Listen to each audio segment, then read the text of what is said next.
থামছে না মব সন্ত্রাস। বছরের প্রথম ৩ মাসে প্রায় অর্ধশত প্রাণহানি, বিচারহীনতা ও উগ্রবাদের আশকারায় আসছে না নিয়ন্ত্রণে, বলছেন বিশ্লেষক। কঠোর ব্যবস্থার তাগিদ। দ্রুত বাড়ছে হাবের প্রাদুর্ভাব, হাসপাতালে রোগীর চাপে শয্যা সংকট, অসুস্থ শিশু নিয়ে দিশেহারা অভিভাবক। সংক্রমণ নিয়ন্ত্রণে ঝুঁকিপূর্ণ এলাকা ও 4 সিটিতে টিকাদান। রোদ্রের ভিতরে দাঁড়ায় থাকতে হয়, শরীর তো এমনি ক্লান্ত জায়গা, তারপরে গাড়ি চালাতে তার মন চায় না। 4 ঘন্টা 5 ঘন্টা সময় চলে যায়, যার কারণে সারাদিনে মারা হয় না। কোনো সময় 500 টাকা, কোনো সময় 700 টাকা, এই আর কি। জ্বালানির লাইনে কাটছে অন্তত অর্ধেক বেলা। আয় কমায় বিপাকের রাইডশেয়ার চালকরা, তেল নিয়ে বাইরে বিক্রি করছেন অনেকে, অভিযোগ পাম্প কর্তৃপক্ষের। যুদ্ধের মধ্যে বাহরাইনে নিহত প্রবাসীর মরদেহ এলো দেশে। পরিবার পাবে 3 লাখ টাকা, জানালেন মন্ত্রী। আন্দামানে নৌকা ডুবে নিখোঁজ 250-র বেশি রোহিঙ্গা ও বাংলাদেশি। এবং দুদিন পর আবারও ইসলামাবাদে ইরান যুক্তরাষ্ট্র বৈঠক। হরমুজ অবরোধ প্রত্যাহারে চাপ সৌদির। যুদ্ধ পরিস্থিতির অবনতি হলে বিশ্বমন্দার শঙ্কা IMF-এর।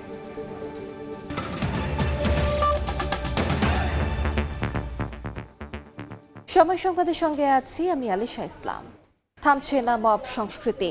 নির্বাচিত সরকার ক্ষমতায় আসার পর মব বন্ধে কঠোর অবস্থানের কথা জানালেও নিয়ন্ত্রণে আসেনি মব সন্ত্রাস। বিশ্লেষকরা মনে করেন, বিগত সময়ের মব অপরাধের বিচার না হওয়া, উগ্রবাদে আশকারা সহ নানা কারণে এখনও মাথাচাড়া দিচ্ছে সংঘবদ্ধ এই অপরাধ। সেক্ষেত্রে মব রুখতে আইনের কঠোর প্রয়োগ, গুজব প্রতিরোধ, সামাজিক আন্দোলন ও নাগরিক সচেতনতার ওপর জোর দিচ্ছেন বিশ্লেষকরা। ফারুক ভিয়া, রবিনের রিপোর্ট। বাংলাদেশে কোনো রকমের মব কালচার আর থাকবে না। আমরা রিয়েক্ট করব খুব কঠোরভাবে। দেশে কোনো মব কালচার থাকবে না। রাজনৈতিক সরকারের ক্ষমতায়ন, মন্ত্রীদের প্রতিশ্রুতি, আইনসভায় দাঁড়িয়ে শক্ত ঘোষণার পর জনমনে আশা জেগেছিল অন্তর্বর্তী সরকারের সময় ব্যাপকভাবে ছড়িয়ে পড়া মব সংস্কৃতি থেকে হয়তো নিষ্কৃতি মিলবে এবার। কিন্তু বাস্তবতা যে এখনো ভিন্ন তার বড় উদাহরণ কুষ্টিয়ায় সংঘবদ্ধভাবে মাজারে হামলা চালিয়ে পীর হত্যা, শাহবাগে মারধর সহ সাম্প্রতিক কিছু ঘটনা। মানবাধিকার সংগঠন হিউম্যান রাইটস সাপোর্ট সোসাইটির তথ্যমতে চলতি বছরের প্রথম 3 মাসে গণপিটুনি ও মব সহিংসতার অন্তত 88টি ঘটনা ঘটেছে। এতে প্রাণ হারান প্রায় অর্ধশত মানুষ, আহত হয়েছেন 80 জন, যার মধ্যে গত মাসে 25টি মব সহিংসতার ঘটনায় নিহত হন 13 জন। ফলে প্রশ্ন উঠছে, আবারও কি মাথাচাড়া দিয়ে উঠছে মব সংস্কৃতি, কিংবা কেনই বা রাশ টানা যাচ্ছে না সংঘবদ্ধ এই অপরাধের? সরকার কথা বললেও বাস্তবে এমন কোনো পদক্ষেপ গ্রহণ করে নাই যে পদক্ষেপের কারণে এটা একেবারেই বন্ধ হয়ে আসবে। আরেকটা জিনিসও সত্য, কিছু গোষ্ঠী আছে, ধর্মীয় গোষ্ঠী আছে, কিছু ছোট ছোট রাজনৈতিক গোষ্ঠী আছে, কিছু সমাজের দুষ্কৃতিকারী আছে, যারা এই মব সন্ত্রাসকে কাজে লাগিয়ে ব্যক্তিগত চাহিদাগুলি পূরণ করছে। অন্তর্বর্তীকালে সরকার থেকে এটা শুরু হয়েছে, তারা কোনো কঠোর ব্যবস্থা নিতে পারেনি।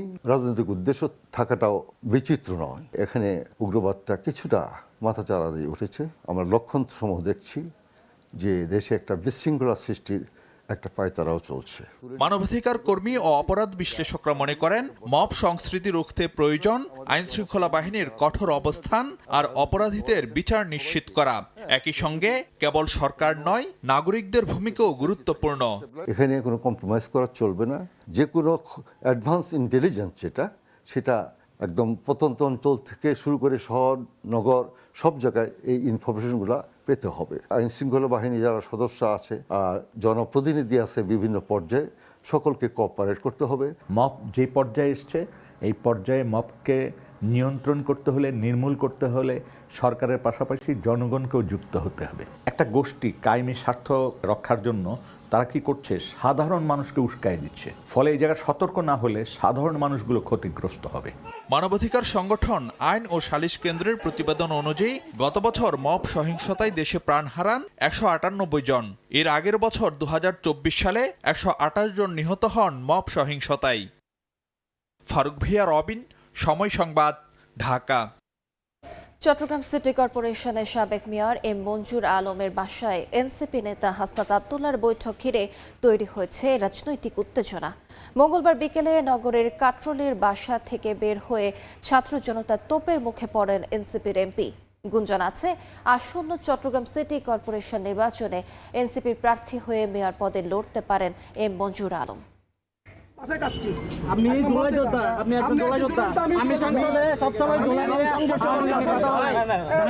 চট্টগ্রাম সিটি কর্পোরেশনের সাবেক মেয়র এম মঞ্জুর আলমের বাসায় এনসিপি নেতা ও সংসদ সদস্য হাসনাত আব্দুল্লাহ। তাদের বৈঠক হচ্ছে এমন খবরে রাজনৈতিক অঙ্গনে তৈরি হয় উত্তেজনা। মঙ্গলবার দুপুরে নগরীর কাট্রলী এলাকায় মঞ্জুর আলমের বাসভবনের সামনে অবস্থান নেয় ছাত্র জনতা, দেন নানা স্লোগান। তাদের তোপের মুখে পড়েন এনসিপি নেতা হাসনাত আব্দুল্লাহ। হাসনাত আব্দুল্লাহ আসার কথা এসে প্রোগ্রাম করে চলে গেছে, এমনকি একটা নিউজ, এটা কোনো রাজনৈতিক সাক্ষাৎকার না, এমনি প্রাইভেট সাক্ষাৎকার এই ধরনের আমাকে কথা বললো। এর একটু পরে আমাকে আবার উনি নিজ থেকে ফোন দিয়ে আবার মানে বিষয়টা শিওর থেকে আবার ইনশিওর করতেছে। খবর পেয়ে ঘটনাস্থলে এসে পরিস্থিতি নিয়ন্ত্রণে আনে পুলিশ। পরে বিকেলে নিজ গাড়িতে মঞ্জুর আলমের বাসা ত্যাগ করেন হাসনাত আব্দুল্লাহ। দিন শেষে আমাদের অনেক মতপার্থক্য থাকবে রাজনীতিতে, এটা রাজনৈতিক গণতন্ত্রের সৌন্দর্য। আবার একই সাথে সাথে আমাদের এই বেসিক রাজনৈতিক মতপার্থক্যের বাইরে গিয়েও আমাদের একটা হৃদ্যতাপূর্ণ সম্পর্ক থাকবে। আসন্ন চট্টগ্রাম সিটি কর্পোরেশনের নির্বাচনে এনসিপির প্রার্থী হয়ে মেয়র পদে মঞ্জুর আলম প্রতিদ্বন্দ্বিতা করতে পারেন এমন গুঞ্জন রয়েছে রাজনৈতিক অঙ্গনে। এর আগে গত রমজানে চট্টগ্রামে এনসিপির ইফতার মাহফিলে এম মঞ্জুর আলমের ছবি সম্বলিত পানির বোতল নিয়ে গুঞ্জন তৈরি হয়েছিল চট্টগ্রামে। এম মঞ্জুর আলম 2010 সালে চট্টগ্রাম সিটি কর্পোরেশনের নির্বাচনে বিএনপির সমর্থন নিয়ে মেয়র নির্বাচিত হন। সময় সংবাদ, চট্টগ্রাম। কমছে না হামের প্রকোপ। হাম ও উপসর্গ নিয়ে হাসপাতালে বাড়ছে রোগী। বেড না পেয়ে অসুস্থ সন্তানকে নিয়ে দিক বিদিক ছুটছেন অভিভাবকেরা। এই মুহূর্তে রাজশাহী মেডিকেলে আছেন সহকর্মী মওদুদ রানা। সরাসরি যাচ্ছি তার কাছে। রানা, বিস্তারিত জানাবেন। রাজশাহী মেডিকেল কলেজ হাসপাতালে গত এক সপ্তাহে শিশু মৃত্যুর যে চিত্র, শিশু মৃত্যুর ঘটনা কমেছে, তবে হাসপাতালে হামের উপসর্গ নিয়ে ভর্তি হওয়ার যে সংখ্যা সেটি বাড়ছে। এবং গত এক সপ্তাহে যদি আমরা গড় হিসেব করি, এখানে প্রতিদিন 20 জনের মতো করে রোগী ভর্তি হচ্ছে। এবং আজকে গত 24 ঘন্টায় রাজশাহী মেডিকেল কলেজ হাসপাতালে ভর্তি হয়েছে 24 জন শিশু এবং এই মুহূর্তে চিকিৎসাধীন রয়েছে 164 জন। গত 24 ঘন্টায় কোনো শিশু মারা যায়নি এবং 14 জন শিশু চিকিৎসা শেষে বাড়ি ফিরেছেন। এখন পর্যন্ত এই হাসপাতালে চিকিৎসা নিয়েছেন 602 জন এবং ফেব্রুয়ারি থেকে এখন পর্যন্ত মারা গেছে 50 জন শিশু। হাসপাতাল কর্তৃপক্ষ বলছেন যে শিশু মৃত্যু যাতে কম হয় সে কারণে তারা প্রয়োজনীয় ব্যবস্থা নিয়েছেন। এখানে 18টি আইসিইউর ব্যবস্থা করা রয়েছে, 3টি ওয়ার্ডে নির্দিষ্ট কর্নার করে চিকিৎসা দেওয়া হচ্ছে। এছাড়াও একটি আইসোলেশন ওয়ার্ড রয়েছে যেখানে শিশুদের নিবিড় চিকিৎসা দেওয়া হচ্ছে। তারাও যেটি বলছেন যে তারা নানাভাবে চেষ্টা করছেন যে শিশু মৃত্যুর হার যেন কমে। তারা যেটি বলছেন যে শুরুর দিকে যখন হামের প্রকোপ বাড়ে তখন খুবই যখন সংকটাপন্ন অবস্থা, তখন শিশুদেরকে আসলে রাজশাহী মেডিকেল কলেজ হাসপাতালে নিয়ে আসা হতো। সেখানে কিছুটা সচেতনতা বেড়েছে, সেখানে অভিভাবকরা হামের লক্ষণগুলো প্রকাশ পাওয়ার সাথে সাথে এখানে আনছেন, এরপর তারা চিকিৎসা শুরু করছেন। অন্যদিকে রাজশাহীর গোদাগাড়ী উপজেলা যেখানে হামের প্রকোপ সবচেয়ে বেশি, সেখানে টিকাদান কর্মসূচি শুরু হয়েছে এবং এখন পর্যন্ত চিকিৎসা বিভাগের যে নির্দিষ্ট লক্ষ্য তার 80% শিশুদের টিকাদান সম্পন্ন হয়েছে এবং সেই টিকাদান চলবে। এবং স্বাস্থ্য বিভাগ যেটি বলছেন যে হামের যারা উপসর্গে ভর্তি হচ্ছেন তাদের পজিটিভ হওয়ার সংখ্যা কম, তবে তাদের যে পরীক্ষার সক্ষমতা সেইটিও কম, যার কারণে আসলে প্রকৃত চিত্র আসলে এখানে নির্ণয় করা তাদের বেগ পেতে হচ্ছে। তারা যেটি বলছেন যে 6 মাসের উপরের যেসব শিশুরা রয়েছেন তাদেরকে নিয়মিত টিকা দিতে হবে এবং টিকাদানের সংখ্যা বাড়াতে হবে। এছাড়াও এখানকার চিকিৎসকরা যেটি বারবার বলছেন যে 6 মাসের নিচে যেসব বাচ্চারা রয়েছেন এখানে আসছেন, সেক্ষেত্রে অভিভাবকদের সচেতন হতে হবে এবং হামের যে লক্ষণগুলো রয়েছে সেই লক্ষণগুলো প্রকাশ পাওয়ার সাথে সাথে রাজশাহী মেডিকেল কলেজ হাসপাতালে নিয়ে আসার জন্য তারা বলছেন। এবং তারা বলছেন যে এখানে যে আইসিইউ সংখ্যা রয়েছে এবং ওয়ার্ড সংখ্যা রয়েছে সেই তুলনায় এখনও অধিক সংখ্যক রোগী এখানে চিকিৎসা নিচ্ছেন। এই ছিল রাজশাহী মেডিকেল কলেজ হাসপাতাল থেকে আমার কাছে সর্বশেষ। সরাসরি যুক্ত ছিলাম রাজশাহী মেডিকেল কলেজ হাসপাতালে। জ্বালানি তেলের জন্য পাম্পের সামনে যানবাহনের দীর্ঘ অপেক্ষা। গরমের মধ্যে ঘন্টার পর ঘন্টা লাইনে দাঁড়িয়ে দুর্ভোগ বাড়ছে কয়েক গুণ। এই মুহূর্তে রাজধানীর পরিবাগে আছেন সহকর্মী সাইফুল ইসলাম। সরাসরি যাচ্ছি তার কাছে। সাইফুল, ভোগান্তির আরেক নাম এখন জ্বালানি তেল। দীর্ঘ 12 ঘন্টা পরে তেল পেয়ে মানুষের মুখে যে হাসির উচ্ছ্বাস দেখেছি আমরা কিছুক্ষণ আগে, তা আসলে ভাষায় প্রকাশ করার মতো না। কেননা রাত 11টা থেকে সিরিয়াল দিয়ে কিছুক্ষণ আগে তেলের পাম্পে যখন খুললো, এই যে তেলের পাম্পটি বন্ধ ছিল কিছুক্ষণ পর্যন্ত, পরিবাগে যে পাম্পটিতে আমরা আছি মেঘনা মডেল সার্ভিস বন্ধ ছিল, কিন্তু কিছুক্ষণ পর পরে যখন খুলেছে তখনই আমরা দেখতে পেয়েছি যে মানুষের মধ্যে কীরকম উচ্ছ্বাস, উৎফুল্লতা। কেননা ওই হাসির মাঝে লুকিয়েছিল রাজ্য জয়ের মতো একটি আভাস। মনে হয়েছিল যে রাজ্য জয় করার পরে মানুষের মুখে যে হাসি থাকে সেরকম একটা হাসি আমরা দেখতে পেয়েছি। কেননা এই যে দীর্ঘ সিরিয়াল আমরা দেখতে পাচ্ছি, কেউ রাত 11টা থেকে, কেউ 12টা, কেউ বা ভোর থেকে অপেক্ষা করে এই যে সিরিয়ালে দাঁড়িয়েছেন শুধুমাত্র একটু তেলের জন্য।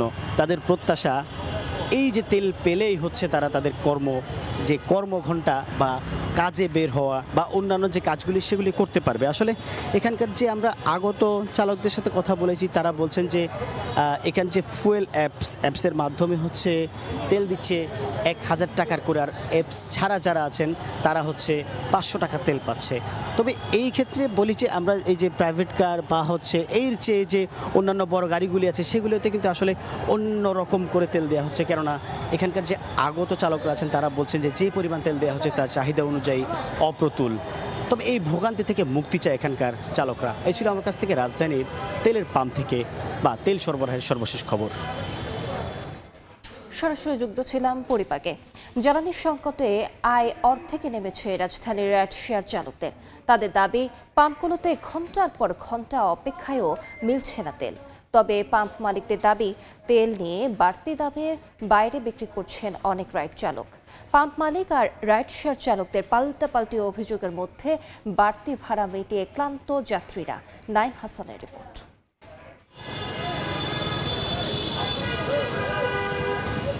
একজন না একজন যে কোনোভাবে ধরা খাইছে, খায়া তারপরে এই লাইনে নামছে। ইচ্ছা করে কেউ কাজ করে না, রাজশিয়ার করতে রোদ্রে কালো হয়ে গেছে।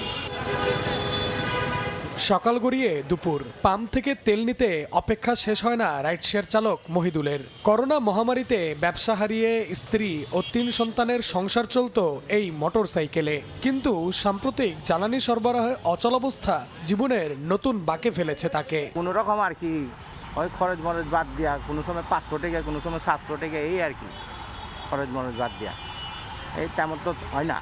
জ্বালানি সংকটে বাকি রাইড শেয়ার চালকদের গল্পটাও মহিদুলের মতোই। আয় কমেছে অর্ধেক। বাড়তি আয়ের আশায় অ্যাপস ছেড়ে খেপে মারছেন ভাড়া। অনেকেই ভাবছেন পেশা বদলের। আগে মারছি আপনার 2025 আর এখন 1000-1200 এর বেশি মারা যায় না। 500 টাকা নিতে যায় 4 ঘন্টা 5 ঘন্টা সময় চলে যায়, যার কারণে সারাদিনে ভাড়া মারা হয় না। সারাদিনে সর্বোচ্চ 500 টাকা ভাড়া মারলে ওটা দিয়ে তো আর সংসার চলে না। রোদ্রের ভিতরে দাঁড়ায় থাকতো, এর শরীর তো এমনি ক্লান্ত জায়গা, তারপরে গাড়ি চালাতে তার মন চায় না। মিলিয়ে আমার হলো 5 জন, তো 5 জন তো আমার এটি দিয়ে চলতেছে, এটা তো ছাড়া তার আমার উপায় নাই। তবে পাম্প মালিকরা বলছেন, ঘন্টার পর ঘন্টা লাইনে দাঁড়িয়ে তেল নিয়ে বাড়তি দামে বিক্রি করছেন কিছু অসাধু রাইড শেয়ার চালক। যে কাস্টমার আমাদের তেল নিত দৈনিক 300 টাকা 500 টাকার, ওই কাস্টমাররা আমার তেল দিতে হয় এখন পার ডে 2-2.5 হাজার টাকার। তারা এই তেল নিয়ে মানে বোতলজাত করে। আগে যার 14 লিটার 15 লিটার লাগতো, উনি এখন হয়তো বাড়িয়ে 30 লিটার নিচ্ছেন। 1 টাকারই তেল নেওয়ার পরে আবার ওই লাইনে গিয়া আধা ঘন্টা দাঁড়ায় 1 ঘন্টা দাঁড়ায় আবার তেল নিচ্ছে। পাম্প মালিক আর রাইড শেয়ার চালকদের পাল্টাপাল্টি অভিযোগের মধ্যে বাড়তি ভাড়া মিটিয়ে ক্লান্ত যাত্রীরা। উবার যারা পরিচালনা করে প্লাস যারা মনে করেন কন্টাকে গাড়ি চালায়, তারা ম্যাক্সিমামই তেল ডাবল নিচ্ছে। ডাবল নিয়ে এরা তেল বাইরে খোলা বাজারে বিক্রি করতেছে। কম্পারেটিভলি আগের চাইতে কিছুটা অ্যাপসও বেশি যাচ্ছে, আর এমনিতে রেগুলার বেসিস যেটা ওটা তো একটু কিছুটা ইম্প্যাক্ট পড়েছে। আগে যেটা 200 টাকা ছিল এখন 250 টাকা নিচ্ছে। আপ ডাউন আমার কাছে 500 টাকা নিচ্ছে, যেটা আমি আগে 400 টাকা 380 টাকা এরকম আপ ডাউন করতাম। কয়েক হাজার কিলোমিটার দূরের 3টি দেশের যুদ্ধের আগুনে পুড়ছে আমদানিকৃত জ্বালানি নির্ভর রাষ্ট্র বাংলাদেশ। একদিকে জ্বালানি সংকট যেমন রাইড শেয়ার চালকদের পেটে লাথি মেরেছে, অন্যদিকে সাধারণ যাত্রীদের পকেট থেকে অতিরিক্ত ভাড়া কাটছে। অচিরেই এই যুদ্ধ বন্ধ না হলে জ্বালানি সংকটের আগুনে পুড়তে হবে বাংলাদেশ সহ গোটা বিশ্বের সাধারণ মানুষকে। নাইম হাসান, সময় সংবাদ, ঢাকা। সময় সংবাদে আরও থাকছে, পহেলা বৈশাখ বরণে মাতোয়ারা ভারতের বাঙালিরা। কলকাতা সহ পশ্চিমবঙ্গের বিভিন্ন স্থানে বর্ণিল আয়োজন, মঙ্গল শোভাযাত্রায় ঢল।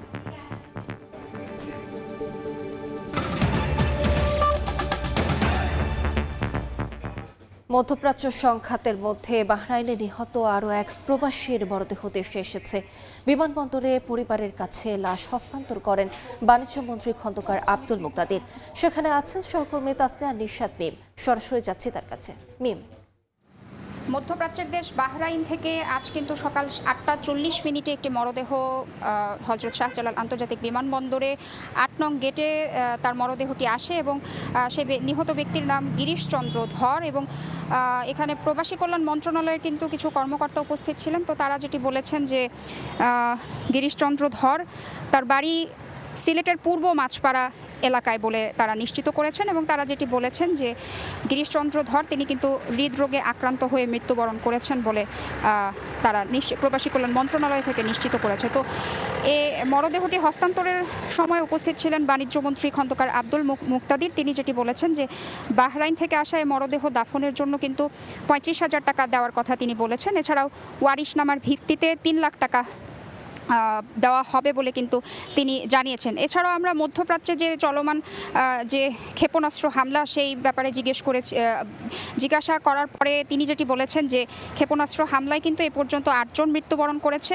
5টি মরদেহ এখনও পর্যন্ত দেশে এসেছে এবং একটি মরদেহের অবস্থা শোচনীয় থাকায় সেখানেই দাফন করা হয়েছে। আর 2টি মরদেহ আসার বিষয় এখনও প্রক্রিয়াধীন বলে কিন্তু নিশ্চিত করেছে প্রবাসী কল্যাণ ও বৈদেশিক কর্মসংস্থান মন্ত্রণালয়ের সচিব মুক্তার আহমেদ। এবং তিনি যেটা বলেছেন যে আজ যে মরদেহটি পৌঁছেছে এটি ছিল একটি স্বাভাবিক মৃত্যু এবং এই নিহত ব্যক্তি গিরিশচন্দ্র ধর তাকে বাহরাইন থেকে আনার প্রক্রিয়ায় প্রায় 4,25,000 টাকা খরচ হয়েছে বলে তিনি জানিয়েছেন। এবং তিনি যেটি বলেছেন যে এই ব্যক্তির পরিবহন এবং এই ব্যক্তির মরদেহ পরিবহন এবং দাফন বাবদ 35,000 টাকা এবং 3 লক্ষ টাকা তার পরিবারকে দেওয়া হবে বলে তিনি জানিয়েছেন। তো নিহত ব্যক্তির পরিবার এখানে উপস্থিত ছিল। তো তাদের সাথে আমরা কথা বলে যেমনটি জানতে পেরেছি তারাও বলেছে যে নিহত ব্যক্তি গিরিশচন্দ্র ধর তিনি স্বাভাবিকভাবেই মৃত্যুবরণ করেছে বলে কিন্তু গিরিশচন্দ্র ধরের পরিবার সূত্রেও আমরা জানতে পেরেছি। তো বিমানবন্দর থেকে এই ছিল আমার কাছে সর্বশেষ। সরাসরি যুক্ত ছিলাম হজরত শাহজালাল আন্তর্জাতিক বিমানবন্দরে। আন্দামান সাগরে নৌকাডুবির ঘটনায় 2.5 শতাধিক রোহিঙ্গা ও বাংলাদেশি নিখোঁজ রয়েছেন। ঝোড়ো আবহাওয়া ও অতিরিক্ত যাত্রীর কারণে ট্রলারটি ডুবে যায় বলে জানিয়েছে জাতিসংঘ। জাতিসংঘের শরণার্থী সংস্থা UNHCR ও আন্তর্জাতিক অভিবাসন সংস্থা জানায় বাংলাদেশ থেকে মালয়েশিয়ার উদ্দেশ্যে ছেড়ে যাওয়া একটি ট্রলার আন্দামান সাগরে ডুবে যায়। গত 9 এপ্রিল বাংলাদেশ কোস্টগার্ড 9 জনকে জীবিত উদ্ধার করেছে। উদ্ধারকৃতদের একজন জানান প্রায় 36 ঘন্টা পানিতে ভেসেছিলেন তিনি এবং নৌকা থেকে ছড়িয়ে পড়া তেলে দগ্ধ হন। ব্রিটিশ আমলে নদী পথে চলত ট্রেন। যমুনা ব্রহ্মপুত্রে নাব্য সংকটে বন্ধ হয় উত্তরের 16 জেলার মানুষ আর পণ্য পরিবহনের এই রুট। এরপর ফেরি চলাচলের নামে 150 কোটি টাকা জলে ঢালে আওয়ামী লীগ সরকার। এবার বিএনপি সরকারের দ্বিতীয় যমুনা সেতু নির্মাণের ঘোষণায় আশার সঞ্চার হয়েছে উত্তরের জনপদে। হেদায়েতুল ইসলাম বাবুর রিপোর্ট, ক্যামেরায় ছিলেন সোহেল রানা। যমুনা ব্রহ্মপুত্র নদের বুকে ফেরিতে পারাপার হতো যানবাহন। যমুনা সেতু নির্মাণের আগে রাজধানী ঢাকা, সিলেট, ময়মনসিংহ অঞ্চলের সঙ্গে উত্তরের 16 জেলার মানুষ ও মালামাল পারাপারের সেই যুগ বাসি হয়েছে অনেক আগে।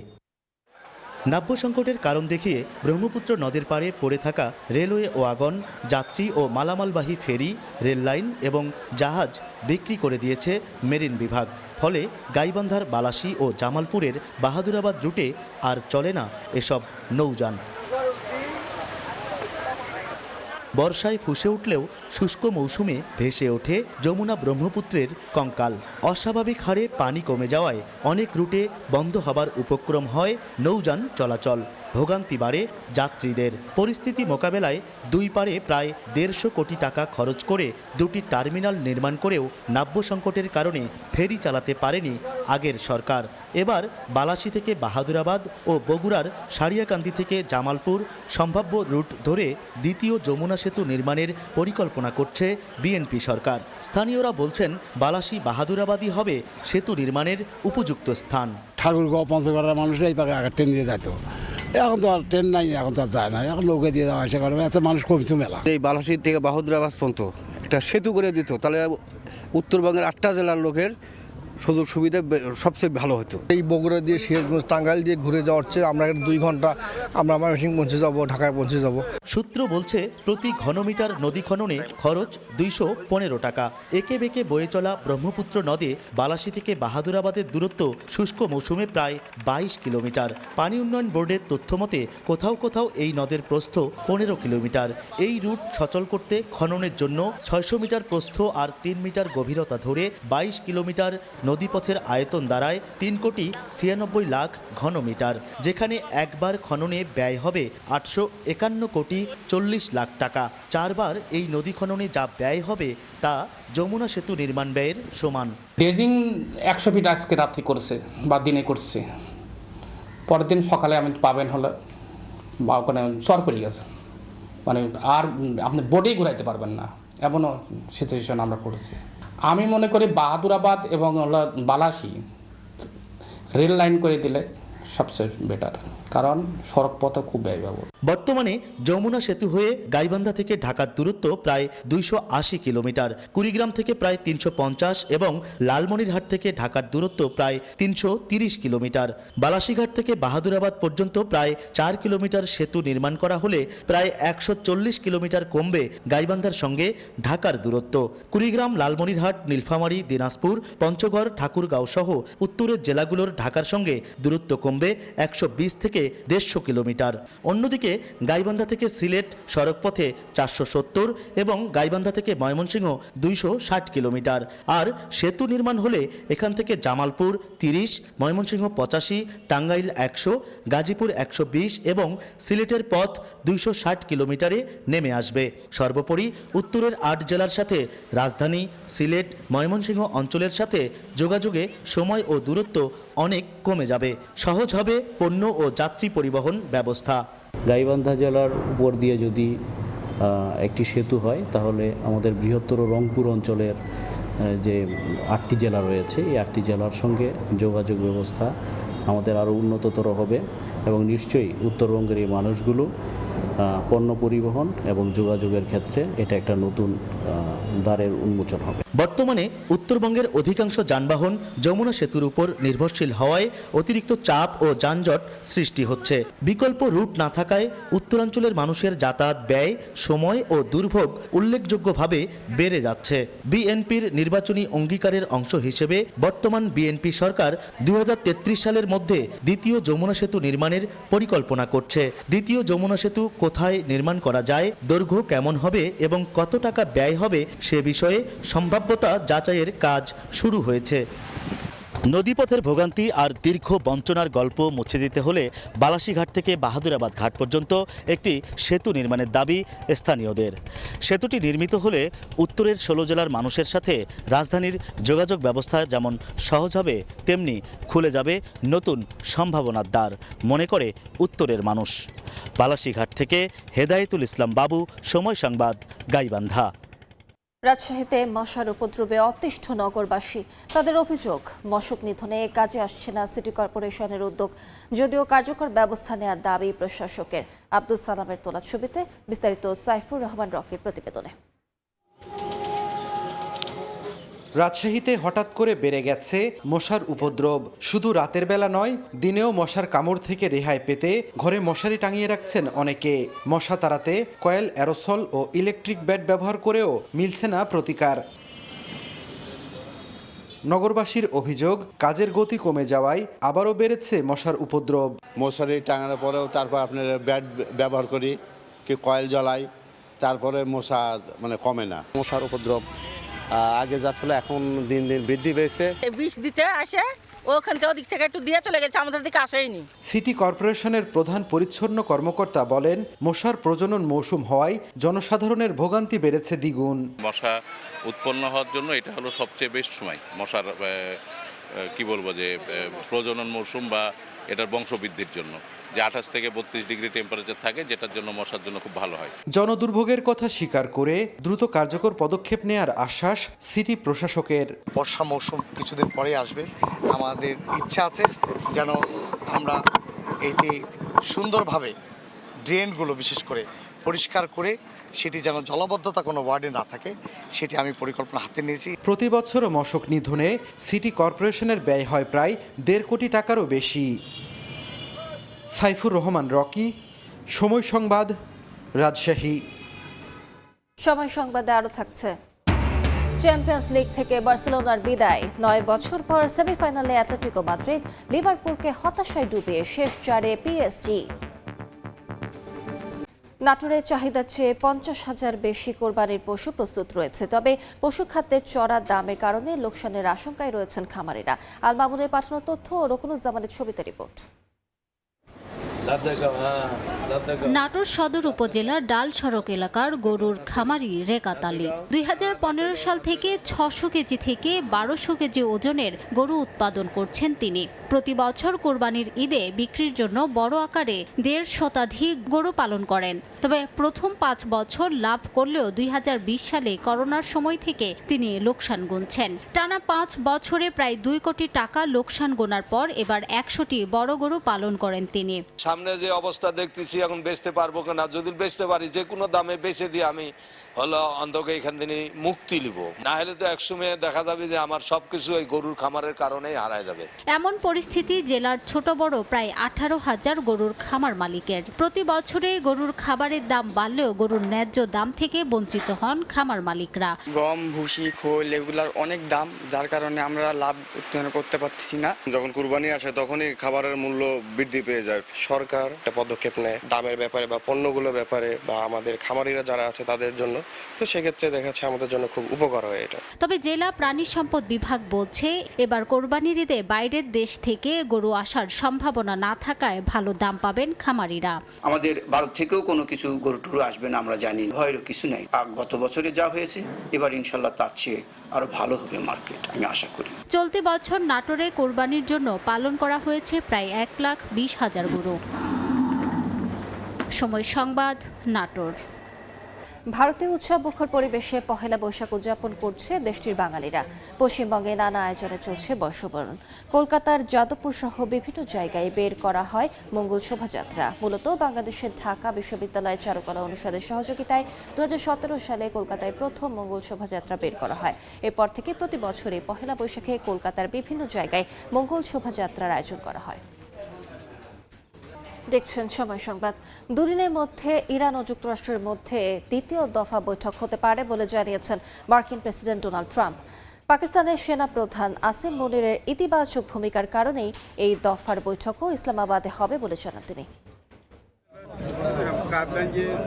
ইরান যুক্তরাষ্ট্র দ্বন্দ্ব নিরসনে দুই পক্ষের প্রথম দফার বৈঠক থেকে কার্যত কোনো সমাধান আসেনি। এবার দ্বিতীয় দফা বৈঠকের ইঙ্গিত দিয়েছেন মার্কিন প্রেসিডেন্ট ডোনাল্ড ট্রাম্প। মার্কিন গণমাধ্যম দ্য নিউ ইয়র্ক পোস্টে দেয়া এক সাক্ষাৎকারে ট্রাম্প জানান, আগামী 2 দিনের মধ্যে ইউরোপের কোনো একটি দেশে এ বৈঠক অনুষ্ঠিত হবে। তবে বক্তব্য দেওয়ার ঘণ্টাখানেক পর ট্রাম্প আবার জানান, বৈঠক ইউরোপে না বরং ইসলামাবাদে হবে। এ সময় ইরানের বিরুদ্ধে যুদ্ধে কোনো অবদান না রাখায় ইউরোপের প্রতি ক্ষোভ জানান তিনি। একই সঙ্গে তিনি জানান, পাকিস্তানের সেনাপ্রধান ফিল্ড মার্শাল আসিম মুনিরের ইতিবাচক ভূমিকার কারণেই আবারও পাকিস্তানকে আলোচনার কেন্দ্র হিসেবে বেছে নেওয়া হয়েছে। এ সময় ট্রাম্প আবারও স্পষ্ট ভাষায় জানিয়ে দেন, ইরান কখনোই পারমাণবিক অস্ত্র তৈরি করতে পারবে না।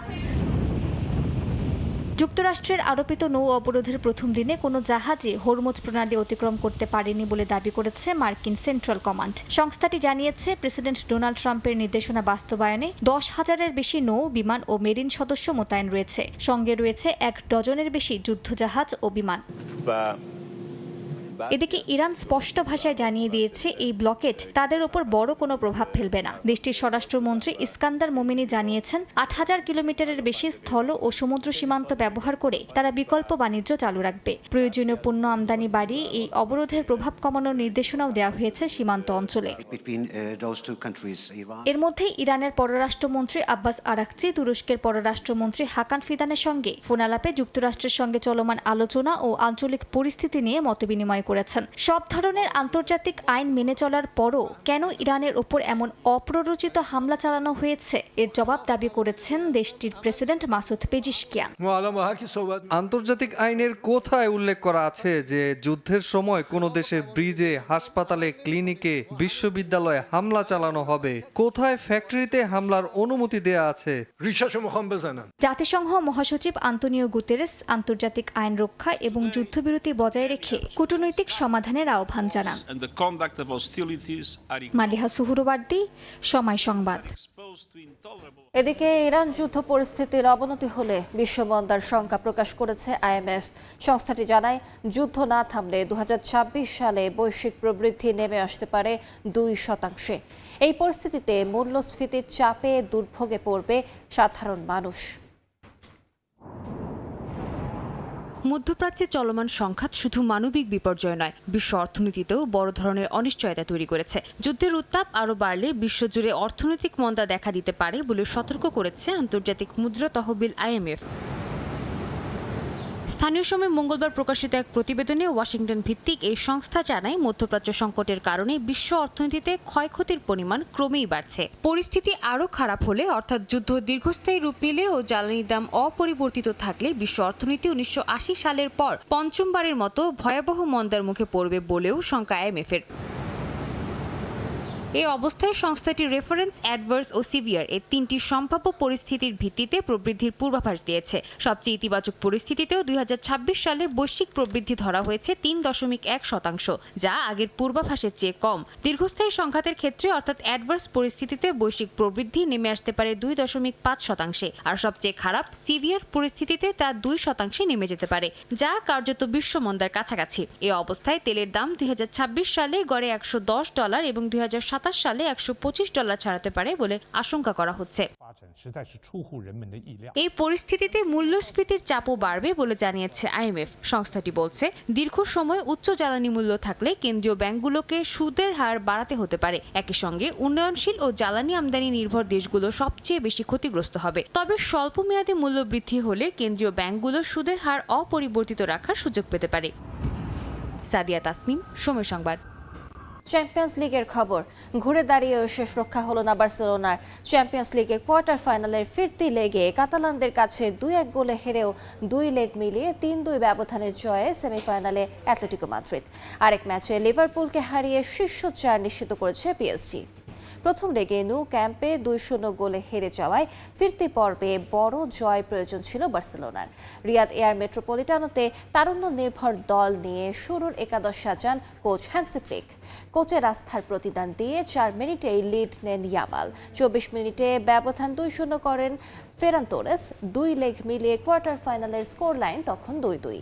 স্বপ্ন দেখতে শুরু করে বার্সেলোনা, তবে সে স্বপ্ন কিছুক্ষণ পর ধূলিসাৎ করে দেন আদেমোলা লুকমান। 55 মিনিটে তোরেস আরও 1 গোল করলেও অফসাইডে বাতিল হয় তার গোল। 79 মিনিটে এরিক গার্সিয়ার লাল কার্ডে 10 জনের দলে পরিণত হয় কাতালানরা। শেষ দিকে লেভানডস্কি, রাশফোর্ডরা নেমেও বার্সাকে বড় জয় উপহার দিতে পারেননি। 9 বছর পর চ্যাম্পিয়ন্স লিগের সেমিফাইনাল নিশ্চিত করে অ্যাটলেটিকো মাদ্রিদ। এ পর্যায়ে শীর্ষ সংবাদগুলো জানিয়ে দিচ্ছি আরেকবার। থামছে না মব সন্ত্রাস। বছরের প্রথম 3 মাসে প্রায় অর্ধশত প্রাণহানি, বিচারহীনতা ও উগ্রবাদের আশকারায় আসছে না নিয়ন্ত্রণে, বলছেন বিশ্লেষক। কঠোর ব্যবস্থার তাগিদ। দ্রুত বাড়ছে হামের প্রাদুর্ভাব, হাসপাতালে রোগীর চাপে শয্যা সংকট, অসুস্থ শিশু নিয়ে দিশেহারা অভিভাবক, সংক্রমণ নিয়ন্ত্রণে ঝুঁকিপূর্ণ এলাকা ও 4 সিটিতে টিকাদান। এবং যুদ্ধের মধ্যে বাহরাইনে নিহত প্রবাসীর মরদেহ এলো বাংলাদেশে। পরিবার পাবে 3 লাখ টাকা, জানালেন মন্ত্রী। আন্দামানে নৌকা ডুবে নিখোঁজ 250-র বেশি রোহিঙ্গা ও বাংলাদেশি।